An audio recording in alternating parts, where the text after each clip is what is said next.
По повод 70 годишнината од основањето на компанијата што го носи неговото име, великанот на италијанскиот автомобилизам Карло Абарт доби улица. Изборот не беше случаен. Почитувајќи го неговото дело, градските власти на Торино одлучија да му се одолжат со тоа што улицата во која сега се наоѓа дирекцијата на марката во иднина ќе се вика Карло Абарт.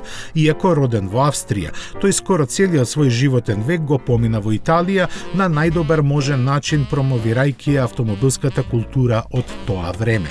Главната тема му беа малите модели на Фиат, чиј вистински потенцијал само тој знаеше да го препознае и истакне со гениални технички доработки, но не се воздржуваше ниту да креира и своји преработки со силно нагласен персоналитет. Затоа и со право е доста ценет дури и сега, 40 години после неговата смрт. Честа што му ја даде градот Торино во цело се вклопува со наследството што тој го подари на автомобилскиот свет во Европа. Денеска Абарт како марка постои благодарение на напорите на ентузијастите во Фиат да ги зачуваат вредностите што тој ги засади.